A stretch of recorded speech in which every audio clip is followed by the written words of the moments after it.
Welcome back. I'm Ian Masters, and this is Background Briefing, available 24/7 at backgroundbriefing.org. And joining us now, Joseph Cirincione, a national security analyst and author with over 35 years of experience working in Washington, D.C. He's the author or editor of 7 books, including Nuclear Nightmares, Securing the World Before It's Too Late, and Bomb Scare, The History and Future of Nuclear Weapons. He previously served as president of the Ploughshares Fund, a global security foundation, and as director for nonproliferation at the Carnegie Endowment for International Peace, among other positions. He also worked for over 9 years on the professional staff of the Armed Services Committee and the Government Operations Committee in the U.S. House of Representatives. Welcome to Background Briefing, Joseph Cirincione.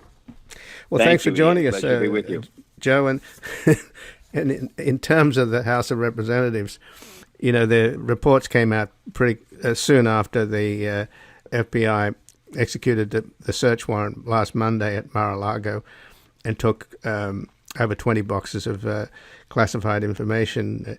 The Washington Post reported that there were nuclear documents among them, and the Post is standing by that story. But in defense, the Republicans in the House had a press conference, and the ranking member of the House Intelligence Committee, Representative Mike Turner of Ohio, said, "I can tell you that there were a number of things that fall under the umbrella of nuclear weapons, but that are not necessarily things that are truly classified. Many of them you can find on your own phone." And then Representative Chip Stewart, a Republican of Utah, said, "Was it nuclear? Was it? Heck, maybe it was aliens. What's the point? We don't know.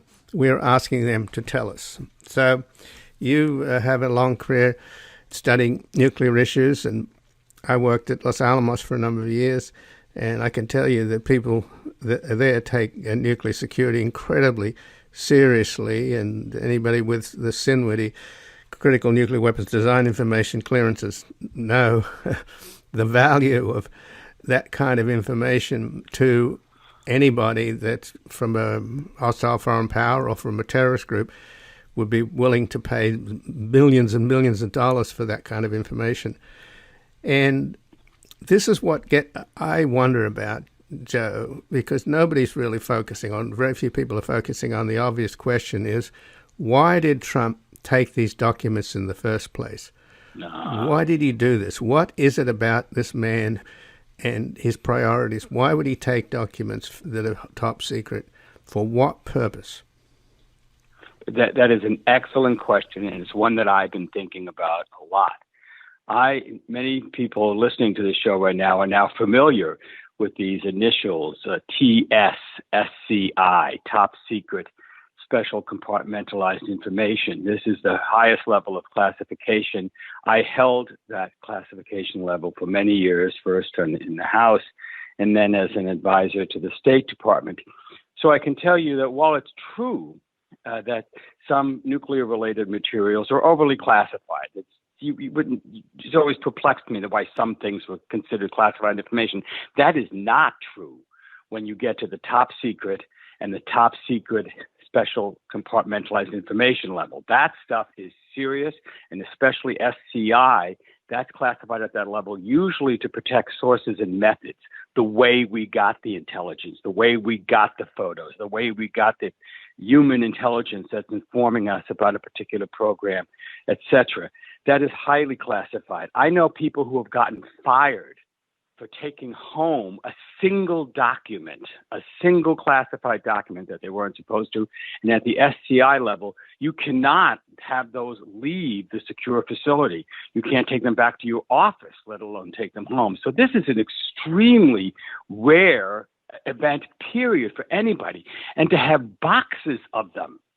We know that he's got one box of SCI information that the FBI sees, 4 boxes of top secret, 3 of secret, and 3 of confidential. That is a lot of classified information. So why? What is he interested in? I mean, Trump does he care about projections of future force levels? Does he care about the details about the performance of a particular system? Why would he be taking these? Well, I can think of 2 countries that might be interested in this. And remember, this warrant was issued because of suspected crimes, violations of the Espionage Act. So right away, this whole thing is about other countries.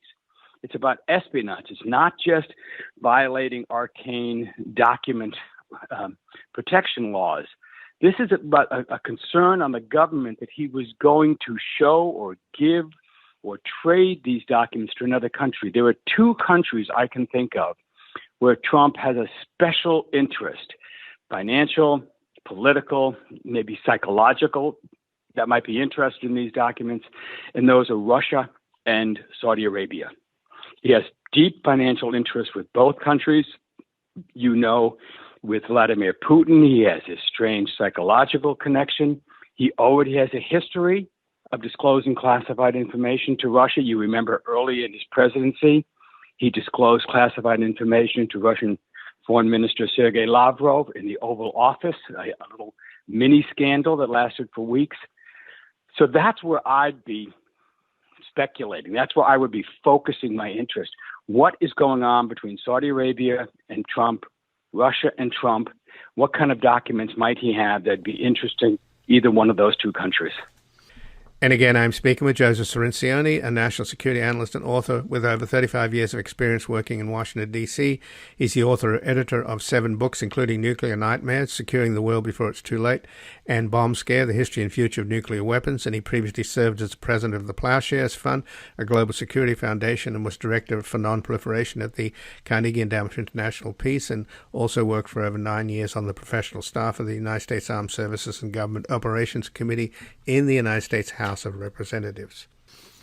Well, it's certainly paradoxical, Joe Cirincione, that when Trump was in office, he had contempt for intelligence. He didn't want to be briefed. He didn't read the daily intelligence brief that the CIA prepares for him, which other presidents take incredibly seriously. So right. Why is it that a president who had no use for intelligence while he was in office suddenly has a great deal of interest in intelligence after he leaves office? And what went on in that period between the time that he lost the election and that Biden was inaugurated? I mean, to take this stuff home, he had to have all that stuff copied. And it looks as if he must have had a staff, and you've got people like Kash Patel who worked for Devin Nunes, who's been incredibly suspicious in his treatment of the Russians and attempts to bury any information that connects Trump to Putin. And Kash Patel, of course, went across to the Pentagon and looks as if he was involved in stopping the Pentagon from sending help to Capitol Hill during the riot. I mean, these people are very suspicious. We know that the Russians bought Dina Rohrabacher, congressman out here in Orange County. So, you know, it wouldn't be surprising to me that the Russians invested in Devin Nunes. He had a very key position as chairman of the House Intelligence Committee. But speculation aside, that is the only explanation of why these boxes got there in the first place. Trump had to cherry pick what he wanted, have them copied, and then taken down there. You can't take original copies out, particularly SCI stuff. Well, I wouldn't be so sure you couldn't take original. One of the briefers has said, John Bolton, who was, as you know, a national security advisor, has said that when they would brief Trump, Trump would often ask, "Can I keep that document?" And they would say, "No, Mr. President, you can't." But they were all concerned by the fact that he was asking about this. I mean, Trump isn't the kind of guy who takes work documents home at night to study them for an important meeting the next day. So while the Bolton says in his briefings he never gave the documents to Trump, I don't think you could have the same confidence that others did not. So it is possible for you to keep documents, particularly in the Oval Office, and then just take them upstairs to the residence, and then from there down to Mar-a-Lago. And that's apparently how the FBI tracked them. Remember, if the original documents were still in the possession of the government, they wouldn't know they were missing. They wouldn't necessarily know they were copies. So that's number one. Number two, I think we have to look at how Trump's MO is towards the whole government. During the whole 4 years in office and during the campaigns, he's been making money off of this. He has monetized every single aspect of his government, whether it's holding meetings at his golf courses so people had to pay to come there, or and in this case, I think he is monetizing government information. He's seeing that there's an opportunity for him to possibly make some money, some big money, or to prevent, in the case of Russia, some incriminating information from coming out about him, something that he can offer to Putin, for example, to stay in Putin's good graces. So those are the two angles I'd be looking at as to what his motivation was. It certainly wasn't to write his memoirs or to study the weapon system. He wanted to do something with them. And the Justice Department and the FBI felt that there was an urgent enough case that these documents were at risk of being transferred, that they had to act. They couldn't just keep letting this process be drawn out with subpoenas and requests that Trump was continually denying or lying about. Well, indeed, it's cited, the United States Code violations that are cited in the documents that were made public on Friday. USC 793, that is the transmission of classified defense information. So, yes. And your point's well taken, Joseph Cirincione, that of course Trump has no intellectual curiosity, although he does have a macabre kind of fascination with nuclear weapons. When he was first briefed after the election in 2016, when he was in Trump Tower during the transition, the first briefings were from the CIA and from the State Department, and apparently he kept asking the briefers what a nuclear bomb explosion over Manhattan would do, and really got into kind of macabre detail. So this is a very unstable man. But when you talk about the Saudis and monetizing his, in other words, trading in public service for private interest, already his son-in-law got a $2 billion gift from Mohammed bin Salman, and now we know that Trump is hosting the Saudis' golf tour in competition with the PGA. So something's going on there, surely, that needs to be explored. Yes, absolutely. And I believe that a lot of these Republicans who have rallied around Trump, for obvious reasons, he's the most popular person in the Republican Party, he's the kingmaker, they are currying his favor, are going to be severely embarrassed as this investigation proceeds and it's revealed as to what was going on here and who he was connected with. Right now, the Republican frame is that it's Trump versus the deep state. It's Trump versus the Biden Justice Department who are out to get him. But once you start finding out, and I believe if they release the affidavit, and remember there are news organizations who have asked that the affidavit, not just the warrant, which lists the material collected, but the affidavit, why they wanted to get this, what they were concerned about, what their probable cause was for being concerned about these documents. There's requests to release that the judge has asked for filings by 5 o'clock on Monday. If we get that affidavit, I think this whole investigation, this whole incident is going to take a very serious turn towards I believe, and we probably won't get the naming of the countries, but towards the charge of selling or transferring material to other countries. And that is a completely different cast on the struggle, one that many, many Republicans are going to have deep trouble defending.